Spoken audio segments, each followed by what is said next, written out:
दोस्तों नमस्कार। कैसे हैं? आशा है ठीक ठाक दिन गुजर रहा होगा।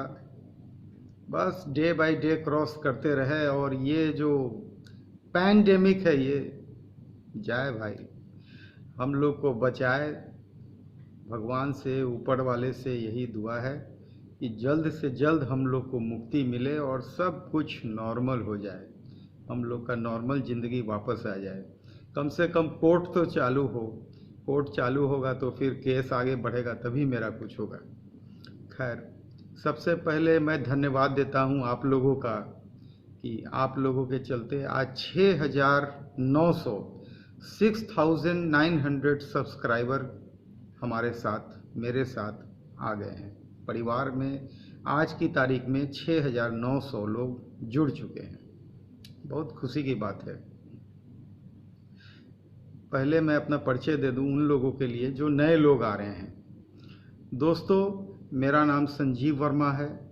मैं बिहार का रहने वाला हूं, पटना में रहता हूं और एक एमएसएमई हूं। एमएसएमई, सरकार काफ़ी सोच रही है एमएसएमई के बारे में, और ये बैंक वाले एमएसएमई का कत्ल करने पे लगे हुए हैं, मर्डर करने पे लगे हुए हैं। खैर, कोई बात नहीं। जिसके ऊपर वाले का हाथ रहता है ना, उसका कोई अहित नहीं कर सकता है।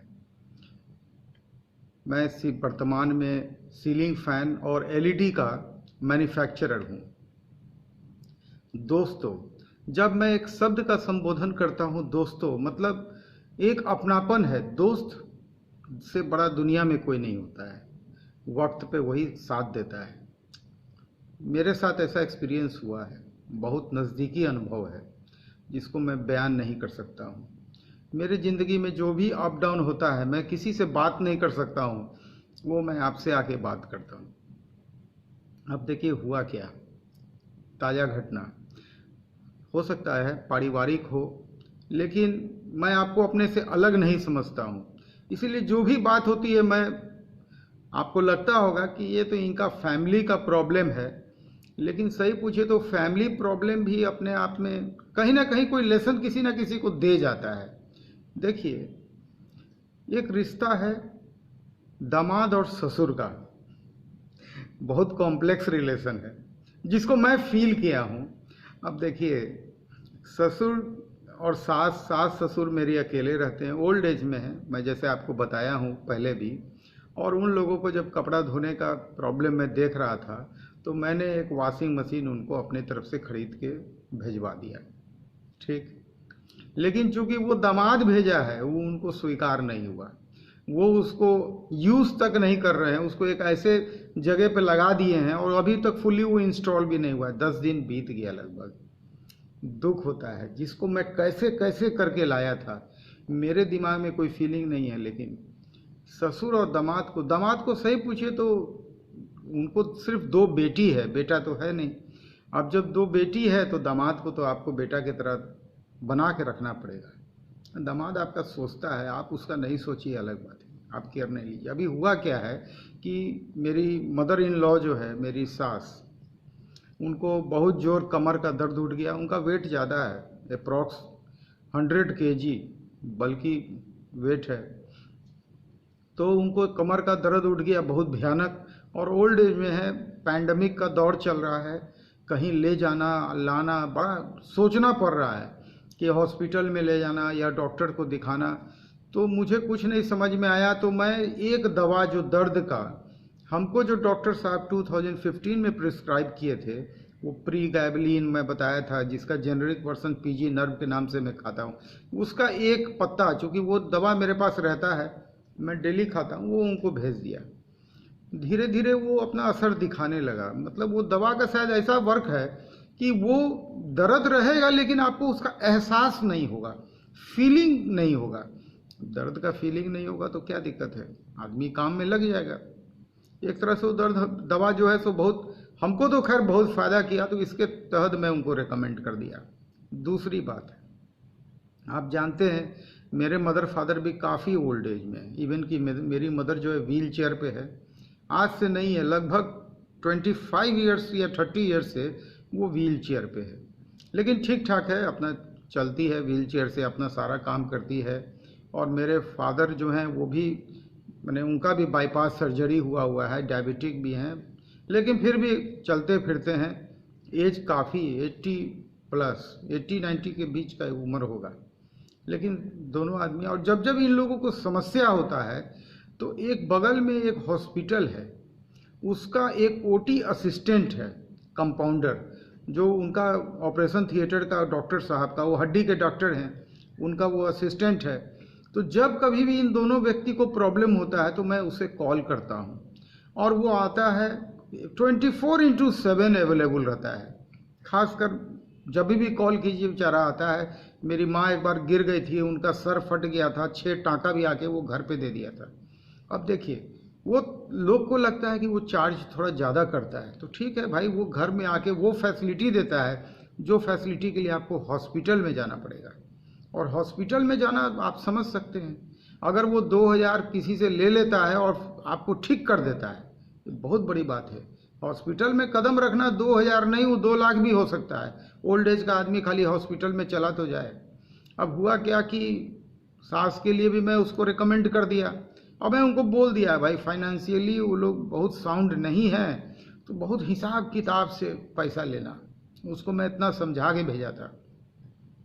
वो कुछ इंजेक्शन वगैरह दिया, 500 का इंजेक्शन दिया और 300 वो सर्विस चार्ज अपना लिया, टोटल 800 लिया। लेकिन उससे भी उनको प्रॉब्लम हो गया, मेरे फादर इन लॉ को, चूँकि मैं भेजा था ना, तो प्रॉब्लम तो होना ही था। खैर, उद्देश्य हमारा है कि किसी तरह बेचारी रिकवर कर जाए। बहुत दर्द में है, मतलब बेड पे ही लेटी हुई है। अब थोड़ा सा उनको रिलीफ मिल जाए तो कम से कम बेड से उठ जाए और अपना काम धाम करने लगे, क्योंकि 2 आदमी परिवार में अकेले हैं। चलिए, ये चैप्टर थोड़ा सा पर्सनल था, आपसे डिस्कस कर लिया, आपको दोस्त समझता हूँ, अदरवाइज मत लीजिएगा। अगर अच्छा नहीं लगा होगा मेरी इन बातों को तो आप कमेंट में लिख सकते हैं कि आप पर्सनल टॉक नहीं कीजिए। तो लेकिन काफ़ी लोग अप्रिसिएट करते हैं, इसलिए मैं खुल के अपने आप को आपके सामने रखता हूँ। जो भी मुझे कष्ट होता है, मेरे पास दूसरा कोई माध्यम नहीं है। भाइयों, मेरे पास सही पूछिए तो एक एक्सपीरियंस है, ये मैं फिर उन नए लोगों के लिए।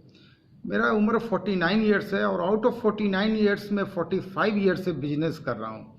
थोड़ा डिटेल के लिए कोशिश कीजिएगा, पिछला वॉल्यूम देखना चालू कीजिए, 2 फायदा होगा। पिछला वॉल्यूम आप देखिएगा तो आप इतना डिटेल में हमको फिर दोबारा बोलने की ज़रूरत नहीं पड़ेगी, शॉर्ट में मैंने बोल दिया, और थोड़ा सा हमको व्यूज़ भी बढ़ेगा। आज उसका भी सपोर्ट हमको चाहिए, वो सपोर्ट भी तो आप ही को देखना है। और सब्सक्राइबर को बढ़ाने में आप लोग मेरा मदद कीजिए, उसमें मेरा कुछ नहीं, मेरा कोई हाथ है ही नहीं, मैं कुछ नहीं कर सकता हूँ बिल्कुल। आप लोग चाह लीजिएगा ना, आपके कांटेक्ट में अगर 100-50 व्यक्ति हैं और उनको अगर आप फॉरवर्ड करेंगे तो जाहिर सी बात है वो देखेंगे, और अगर वो मेरा एक भी वॉल्यूम देख लेंगे तो धीरे धीरे वो मेरा वॉल्यूम देखना चालू करेंगे। इसलिए कि मैं देखा हूँ काफ़ी लोगों से मेरी बातों से लगाव हो रहा है, तभी तो सब्सक्राइबर बढ़ रहा है। इसके पीछे बेसिक रीज़न यही है। देखिए, आज मैं एक चर्चा करना चाहूँगा आईएएस की तैयारी का। उसको मैं थोड़ा सा पीछे छूटा हुआ है, उसको थोड़ा सा आगे बढ़ाता हूँ। देखिए, मैं आपको बताया था जब पाली लैंग्वेज मैं सीखने लगा था तो मेरे गुरुजी का देहांत हो गया और पाली लैंग्वेज मेरे हाथ से चला गया। क्योंकि पाली अपने आप में पहले लैंग्वेज सीखो और तब उसका सब्जेक्ट पढ़ो, दोनों एकदम टफ चीज़ था। आईएएस की तैयारी है, कोई मामूली बात नहीं है, और बाबर की तरह पूरी तैयारी के साथ युद्ध के मैदान में जाना चाहिए। कभी भी अगर किसी युद्ध का सामना करना है तो आपकी तैयारी सामने वाले से दुगना होनी चाहिए, विजय अवश्य मिलेगा। कमज़ोर तैयारी के साथ युद्ध के मैदान में जाना, वो फिर आप हार के आएंगे। और फिर हारने से कभी भी दिमाग में मत रखिएगा कि आप ज़िंदगी में कुछ हार गए हैं। हारने से भी सीख मिलता है।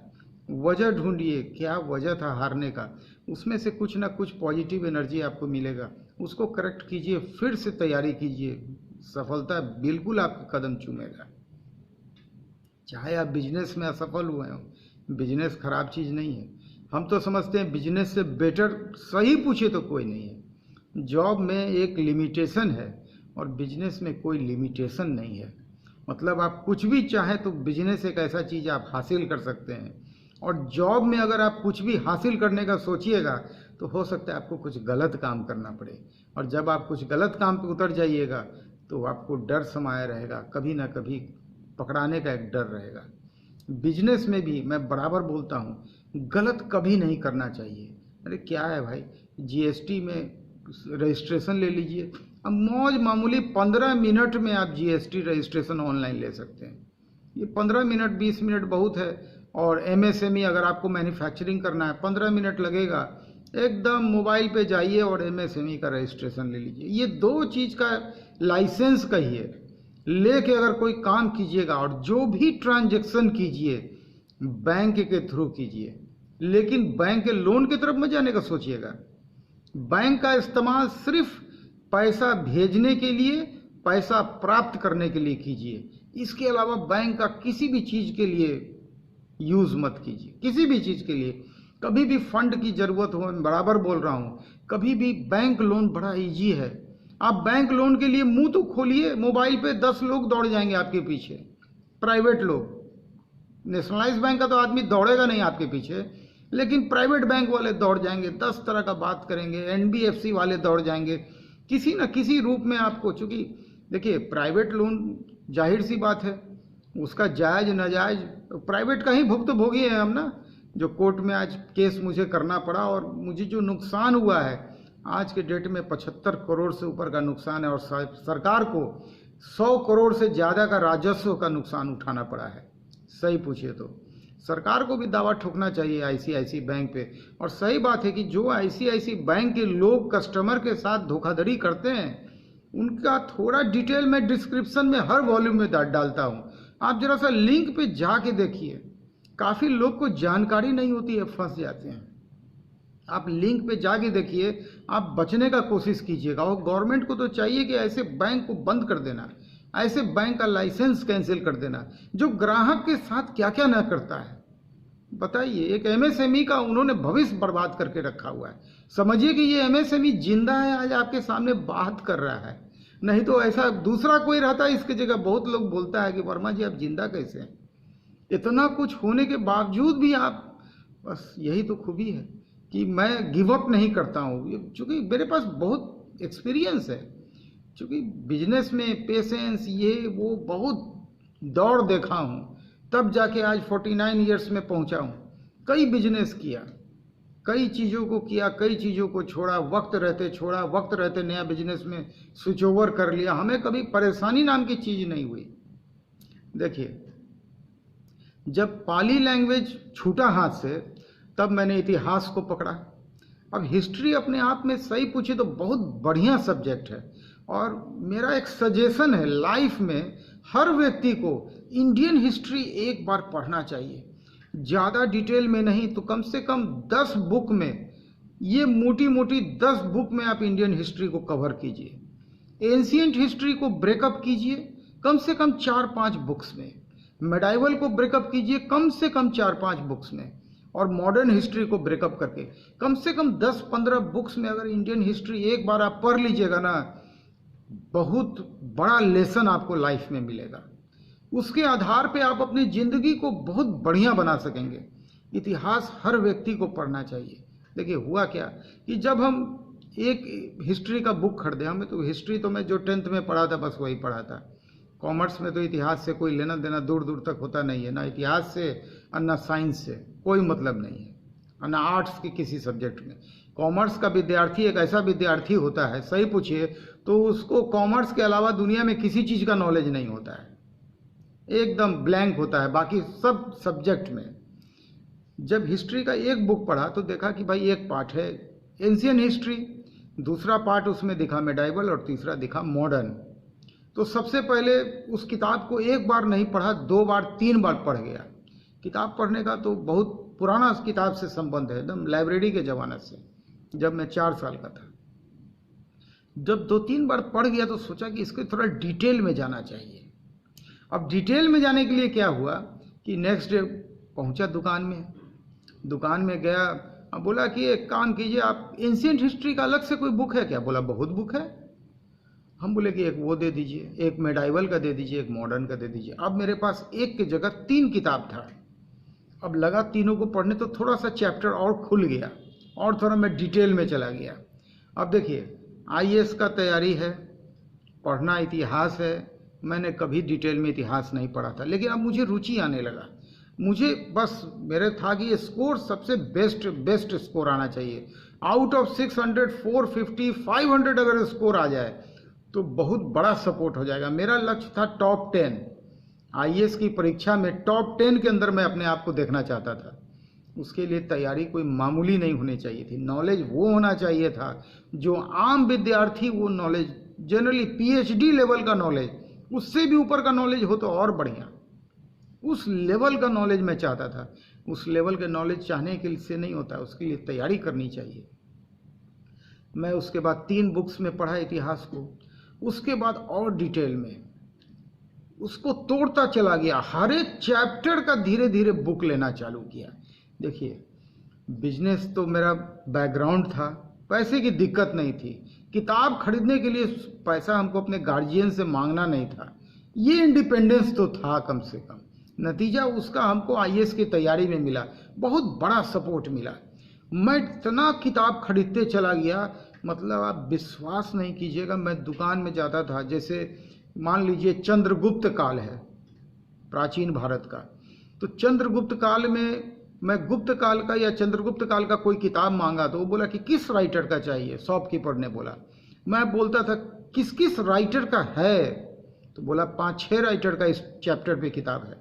मैं बोला उन सभी को आप दे दीजिए, मैं पढ़ के देखूंगा। हो सकता है 5-6 व्यक्ति का लिखा हुआ पढ़ने के बाद कुछ 8वां या 7वां मेरा अपना थॉट डेवलप करेगा। अब मेरा पढ़ाई का तरीका बिल्कुल बदल गया। अब मैं इतिहास में धीरे धीरे बहुत नीचे डूबते चला गया, बहुत नीचे। मतलब विश्वास नहीं करेंगे, 20 घंटा मैं पढ़ने लगा था। बहुत टफ है। और वो 4 घंटा जो सोता था ना, सपना में भी इतिहास ही आता था।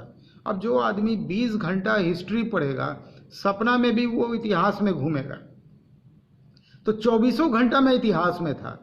और ऐसा एक दिन नहीं चला, ऐसा लगभग पूरा 1 साल चला। अब देखिए सिचुएशन क्या डेवलप किया कि जब किसी चैप्टर को इतना डिटेल में, और एक नहीं 7-7 राइटर के बुक्स को पढ़ने लगा, एक सिंपल चैप्टर, तो इतना अपने अंदर थॉट डेवलप होने लगा कि उसके बाद मैं लिखना चालू किया।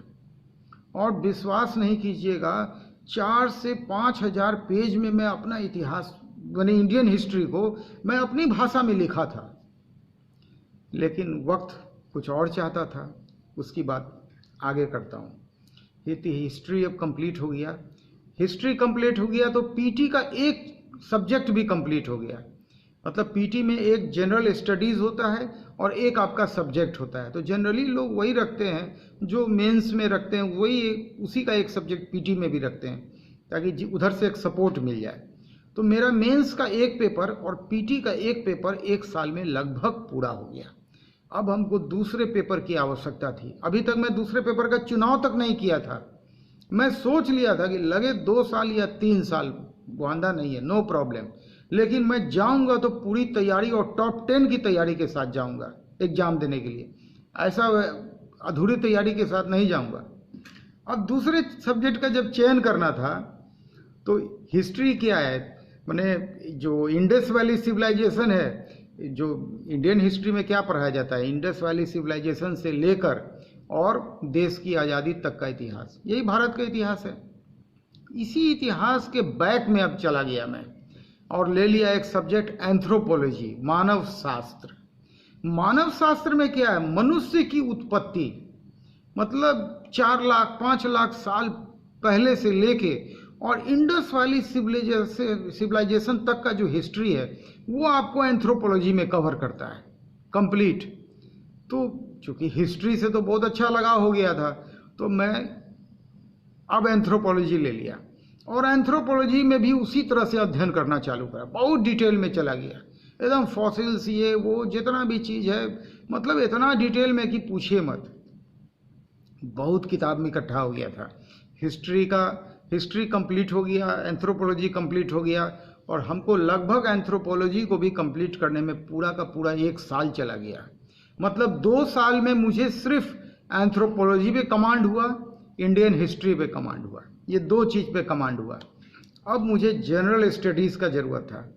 जनरल पहले होता था जनरल नॉलेज, जो जनरल नॉलेज तो बड़ा आसान है, मैंने लिमिटेड है, उसका लिमिटेड है, लिमिटेशन है उसके अंदर। लेकिन जब आप जनरल स्टडीज़ की बात करते हैं तो उसका एरिया बहुत वास्ट है, मतलब उसके अंदर सब कुछ कवर हो रहा है, डे टू डे का इवेंट भी कवर हो रहा है, पॉलिटिकल इवेंट भी कवर हो रहा है, तो सब कुछ जितना पढ़िए उतना कम। मेरा लगभग तीसरा साल उसको कंप्लीट करने में चला गया। उसके बाद जाके मैं पीटी का एग्ज़ाम के लिए एडमिट कार्ड आ गया। एग्ज़ाम देने में 1 महीना पहले एडमिट कार्ड आता है, लेकिन सिचुएशन यहाँ वक्त को कुछ और मंजूर था। देखिए, वक्त के आगे आदमी कुछ नहीं कर सकता है। इतनी अच्छी तैयारी, मतलब तैयारी में हमको नहीं लगता था कि टॉप 10 में तो एकदम बिल्कुल, क्योंकि तैयारी बहुत तगड़ी थी। इतनी तगड़ी तैयारी कि केबल, उस समय साथ में केबल टीवी में कभी कभी मेरा कॉल होता था, इसलिए कि टेक्निकल डिपार्टमेंट मेरा था, तो रस्तोगी जी हमको कभी कभी बुलाते थे, तो कुछ मेंबर के यहाँ मैं जाता था, तो हिस्ट्री के कोई एचओडी होते थे, उनसे कभी वाद विवाद होता था ना, तो वो बेचारे ऐसा समय आया कि उठ के ड्राइंग रूम से चले गए, बोले कि बेकार इससे ज़्यादा डिस्कशन करना है, फैमिली में हो सकता है उनका बदनामी हो जाए। क्योंकि देखिए, कुछ भी हो, मेरी तैयारी थोड़ा अनोखी थी, मतलब एक एक चैप्टर पे जितने राइटर का किताब अभी तक है उसको पढ़ लिए, और 1 साल तक दिन रात 20 घंटा 24 घंटा आदमी पढ़ ले, तो भाई उसकी तुलना करना थोड़ा मुश्किल है। तो मैं अपना टेस्ट भी मैं अपने ही लेते रहता था टाइम टू टाइम।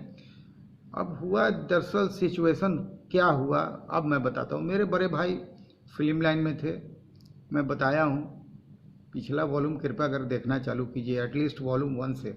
एक करंट वॉल्यूम देखिए और एक पीछे कर लीजिए, आपको कुछ ना कुछ नॉलेज जरूर मिलेगा। ये 33 मिनट जो है ना, बहुत लोग बोलते हैं कि शॉर्ट कीजिए। आप बताइए शॉर्ट कहाँ से करें? अगर आपको आप मेरा बात 2-3 वॉल्यूम देखिए ना, आप बोलिए मन लगने लगेगा आपको एकदम, लेकिन आप थोड़ा सा टाइम देने का पहले सोच लीजिए। अगर आप टाइम नहीं दीजिएगा तो आपको लगेगा बेकार है, हटो। देखिए, एक एमएसएमई आपसे बात कर रहा है, एक बिजनेसमैन आपसे बात कर रहा है, बिजनेस की भी बात कर रहा है, अपनी बातों भी शेयर कर रहा है। खाली बिजनेस की बात, अपनी बात को भी सामने रखना एकदम। जब हम दोस्त बोलते हैं तो दोस्त को हर चीज़ का नॉलेज होना चाहिए। हो सकता है पर्सनल से भी आपको कुछ नॉलेज मिले।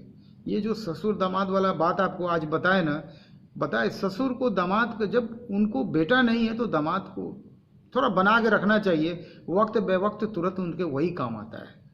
अब देखिए, बेमन के भी हमको काम देना, ऐसे मन से हम साथ दें अलग बात है, लेकिन मन से वो हमको हमेशा साइड करके चलते हैं। फिर भी वक्त पे मेरी नज़र उन पे रहती है कि उनको कोई कष्ट नहीं हो। अगर उनको कोई कष्ट हो तो मेरे तरफ से क्या सेवा उनको मिल सकता है, वो मेरा ध्यान हमेशा उन लोग पे रहता है। वाइफ जब दुखी हो जाती है तो जाहिर सी बात है कि मुझे उसके दुख को दूर करना भी मेरा ही काम है। अब मेरे बड़े भाई मुंबई में रहते थे। मुंबई से एक दिन वो आए। अब मेरी तैयारी, मेरा एडमिट कार्ड सब आया हुआ है। हम लोग के घर में ग्राउंड फ्लोर उस समय बिल्कुल खाली पड़ा हुआ था। तो उनका एक इच्छा व्यक्त किए, बोले कि संजीव ऐसा करो कि हम चाहते हैं यहाँ पे एक साउंड रिकॉर्डिंग स्टूडियो, चूँकि बिहार में उस लेवल का कोई साउंड रिकॉर्डिंग स्टूडियो नहीं है, तो वो एक अपना इच्छा व्यक्त किए कि एक साउंड रिकॉर्डिंग स्टूडियो नीचे बना दो। अब देखिए, वो ये नहीं सोचे, थोड़ा सा वहाँ मिस्टेक कर गए हल्का फुल्का, कि कुल मिला के छोटा भाई है, 3 साल से यूपीएससी की तैयारी कर रहा है, एडमिट कार्ड आया हुआ है, अब उसको हम अगर ये काम बोल रहे हैं तो खैर हम भी बहुत सोचे कि भैया, मैं उनकी इज्जत बहुत करता था, काफ़ी ज़्यादा। मतलब वो जो भी मुंह खोलते थे, जब भी मुंह खोलते थे, मैं इसके ऊपर मैं कभी आपको बताऊंगा, मैं मुंबई जा के उनका सेवा किया हूँ, उनके काम में हाथ बटाया हूँ। मेरा बचपन का बहुत समय मुंबई में गुजरा है, काफ़ी समय मुंबई का, मतलब आप बिलीव नहीं करेंगे कि इतना डिटेल में मुंबई को मैं देखा हूँ कि उसका हिसाब नहीं। अब वो भी 1980 से 82 से, जब मेरी उम्र कुछ खास नहीं थी, 13-14 साल में पहला बार भागलपुर से ट्रेन में से मुंबई फर्स्ट टाइम 42 आवर्स का जर्नी मैंने अकेले एक 13-14 साल का बच्चा अकेले ट्रेन से गया था भैया के पास। उसके बारे में मैं बताया हूँ पिछले वॉल्यूम में, कभी उसकी चर्चा करूँगा। आज थोड़ा समय कम पड़ जाएगा। आज मैं चाह रहा हूँ कि ये आईएएस वाला प्रकरण है ना, आज के वॉल्यूम में इसको कंक्लूड करूँ। तो हुआ क्या कि उनका एक इच्छा था, तो मैं बोला कि बड़े भाई का इच्छा है, और एक बार मैं आईएएस में चला गया, पीटी दे दिया, तो रिजल्ट तो आना ही था। तैयारी ऐसी थी कि मुझे रोकना थोड़ा मुश्किल था। उसके बाद मैं मेंस की तैयारी में लग जाता, मेंस निकालता, इंटरव्यू, और उसके बाद फिर ट्रेनिंग वगैरह। चूँकि देखिए तैयारी बहुत टॉप लेवल की थी, लेकिन मैं टॉप की बात नहीं कर रहा हूँ, मैं टॉप 10 की बात कर रहा हूँ। कभी भी अपने आप को ओवर एस्टिमेट नहीं करना चाहिए, अंडर एस्टिमेट भी नहीं करना चाहिए, लेकिन ओवर एस्टिमेट भी कभी कभी खतरनाक साबित होता है। ठीक है, अपने आप को मजबूत रख के चलिए, काम कीजिए। ओवर कॉन्फिडेंस कभी कभी खतरनाक साबित होता है, वो भी, उसकी भी मैं बात नहीं कर रहा। तैयारी टॉप की थी, लेकिन टॉप 10 की बात मैं करता हूँ। सोचिए, मैं फिर घर से निकल जाता, इतना तो निश्चित है, एक बार जब आईएएस में कोई चला जाएगा, तो उसके बाद वो आने वाले 30-35 साल तक घर उसका छूट जाएगा। जो मेन घर होता है, जहाँ पे उसके फादर मदर रहते हैं, पूरा जो मेन उसका अपना मकान, वो उसका, वहाँ से रिश्ता उसका लगभग ख़त्म हो जाएगा। वो फिर ट्रेनिंग के बाद कहीं एसडीएम में पोस्टिंग, उसके बाद डीएम में पोस्टिंग, उसके बाद गवर्नमेंट में सेक्रेटरी लेवल में जा के वो कभी ना कभी कोई रिटायर करेगा। मतलब एक अलग ज़िंदगी, एक बैग वाला ज़िंदगी बन जाता है। तो फिर मैं पूरा जानकारी प्राप्त करके बैठा हुआ था कि अब इनका ये इच्छा अधूरा ही रह जाता। दूसरा क्या सिचुएशन डेवलप किया, उसी पीरियड में मेरे फादर को हार्ट अटैक हुआ। फर्स्ट टाइम हार्ट का अटैक हुआ, पैरालिसिस भी हुआ। हम लोग उनका एंजियोग्राफी वगैरह कराए, तो वो भी अब बीमार हो गए। एक दूसरा सिचुएशन ये डेवलप किया। फर्स्ट सिचुएशन भाई का था कि मेरा एक स्टूडियो नीचे बना देते, ठीक।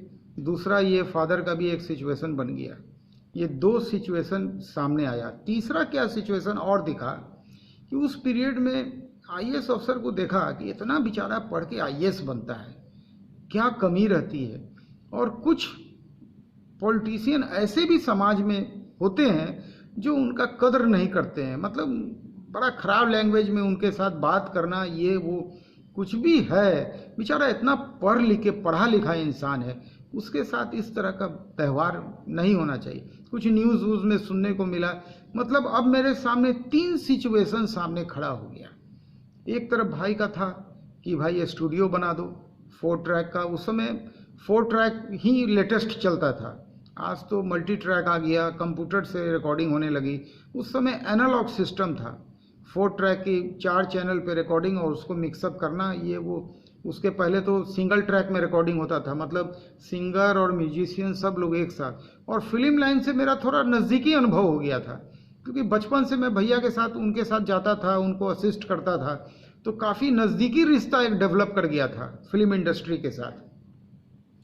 हमको नहीं लगता है कि मुंबई का कोई भी ऐसा फिल्म का स्टूडियो हो जिसको मैं नहीं देखा था, जहाँ पे मेरा आना जाना नहीं हुआ था। कोई भी, चाहे आप चांदीवली स्टूडियो ले लीजिए, फिल्म सिटी स्टूडियो ले लीजिए, फिल्मिस्तान स्टूडियो ले लीजिए, कमालिस्तान स्टूडियो ले लीजिए, मतलब कोई भी स्टूडियो। और मतलब कितने फिल्म का शूटिंग तो मेरे नज़र के सामने हुआ है। मतलब वो दौर था, उस जमाने की बात कर रहा हूँ, वो एक अलग एक्सपीरियंस था। भैया इस चीज़ को जानते थे कि ये तो पूरा सब चीज़ से, कितना साउंड रिकॉर्डिंग स्टूडियो में मैं काम किया हूँ, चाहे लता मंगेशकर जी का एसएल स्टूडियो हो, चाहे मैंने सुभाष घई का या मनोज कुमार का एडिटिंग, हम लोग हर जगह पोस्ट प्रोडक्शन इधर उधर बहुत काम किए हुए थे। और चूँकि एज ए असिस्टेंट भैया के साथ आना जाना हमेशा रहा है, तो एक एक्सपीरियंस था। मेरे लिए स्टूडियो बनाना कोई बहुत बड़ी बात नहीं थी, बायां हाथ का खेल था। एक भैया का इच्छा था, दूसरा पिताजी की बीमारी थी, और तीसरा आईएएस का स्थिति हमको कुछ अच्छा नहीं लगा। ये जो आईएएस का स्थिति, अब ये तीनों विषय का कॉम्बिनेशन हो गया। नतीजा क्या हुआ कि जो एडमिट कार्ड आया हुआ था, मैं उसको एज इट इज अलमारी में रख दिया। मैं एग्ज़ाम देना गया ही नहीं। इतनी बड़ी तैयारी को मैं छोड़ दिया, और छोड़ के उसी दिन ये निर्णय लिया। बात देखिए, सुबह सुबह का था, एक 24 घंटा मुझे इस ठोस निर्णय लेने में लग गया, कंप्लीट 24 आवर्स। और आफ्टर 24 आवर्स, चूंकि पापा को देखने वाला फिर घर में कोई बचता नहीं, और उसके बाद वो भी हो सकता है कि क्या होता कौन जानता है। भैया रहते थे मुंबई, और मेरे बीच वाले भाई को घर से कोई लेना देना नहीं था, उनको कोई मतलब नाम का चीज़ नहीं था, मतलब। और मैं सबसे छोटा, हम लोग 3 भाई। तो मदर फादर को फिर देखने वाला, और मदर को उस समय पैर के दर्द का, अर्थराइटिस का प्रॉब्लम स्टार्ट हो गया था, तो वो व्हील चेयर पर भी चली आई थी। अब सिचुएशन, मेरी शादी हुई नहीं थी, वो बात है 97 का, ऐसे ही बात होगा, 95 का बात होगा। मैं 92 से लगा था IAS UPSC के तैयारी में, 95 तक मैं कंप्लीट, यही 95 का ये बात है। तो इसके बाद ये कंप्लीट तीनों सिचुएशन को देखने के बाद मैं ड्रॉप कर दिया IAS को। मैं कोई एग्ज़ाम नहीं दे सका, और ने भैया थे, और भैया बोले कि अब स्टूडियो के बारे में क्या प्लानिंग किए। हम बोले बनाते हैं, क्या दिक्कत है, आपका इच्छा है, छोटा भाई है पूरा करने के लिए। हम एकदम, भाई का इच्छा सर आंखों पे। और मैं सोचा कि चलो अब स्टूडियो बन जाएगा, उसके बाद फिर देखेंगे। मैंने दिमाग में था कि अगर 1 साल हम टारगेट बनाए कि ये स्टूडियो बनाने में कंप्लीट हो सकता है सालों लग जाए, तो 1 साल के बाद हो सकता है चलो फिर देखते हैं, मतलब एकदम 100% ड्रॉप नहीं किए थे। अब यहाँ पे हुआ क्या कि हम बोले कि चलो 1 साल के बाद एग्ज़ाम दे देंगे, तो रिवीजन एक बार कर लेंगे। भाई का इच्छा, बड़े भाई का कहना था कि तुम सिर्फ स्टूडियो बना दो, मुंबई से रिकॉर्डिस्ट आएगा, वही स्टूडियो को चलाएगा, साउंड इंजीनियर मुंबई से आएगा, और वो यहीं पे वो एक रह लेगा नीचे। चूँकि घर मेरा कुछ ऐसा डिज़ाइन किया हुआ था, एक रूम में कंट्रोल रूम बन जाता, बीच में हॉल था, उसमें बूथ वूथ बन जाता, और एक स्पेयर बेडरूम टाइप बन जाता, उसमें साउंड इंजीनियर रह जाता है, लैट्रिन बाथरूम उसमें अटैच है। तो ये सिचुएशन था। अब भैया का कहना था तुम्हारा ड्यूटी सिर्फ बनाने का है, बना के तुम कंप्लीट छोड़ दो। हम बोले चलो ठीक है, 1 साल के बाद फिर IAS देंगे। पापा का स्थिति भी अगर पापा समझ जाएंगे तो ठीक है, जॉब में जाएंगे, मदर फादर को साथ में लेके चले जाएंगे, ये भी एक ऑप्शन है। स्टूडियो वगैरह भी एक बन जाएगा तो घर का भी देखभाल हो जाएगा, यहाँ पे भैया का भी आना जाना बना रहेगा। सिचुएशन कुछ ऐसा देख के मैं चला गया स्टूडियो का पूरा, चूँकि कंस्ट्रक्शन से मेरा बहुत नज़दीकी रिश्ता था। ये जो मकान है जिसमें रहता हूँ ना, एकदम ग्राउंड फ्लोर, प्लिंथ लेवल से मैं इसको बनाया हूँ ऊपर तक कंप्लीट, इवन कि इसका नक्शा तक मैंने ड्रॉ किया था। वो एक अलग कहानी है, उसकी चर्चा करूँगा।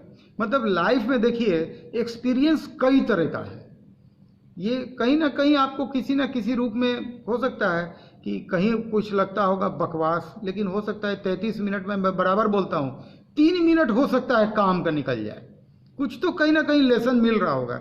आप देखिए एक आदमी का एक्सपीरियंस। खैर, इस वीडियो को अंत तक देखने के लिए आपका बहुत बहुत धन्यवाद। कृपया कर जरूर इसको शेयर कीजिए, और अगर आपने सब्सक्राइब नहीं किया है तो बिल्कुल सब्सक्राइब करके मेरा जो लक्ष्य है 1 लाख सब्सक्राइबर का, उसमें साथ दीजिए। अंत तक वीडियो देखने के लिए पुनः आपका बहुत बहुत धन्यवाद। नमस्कार।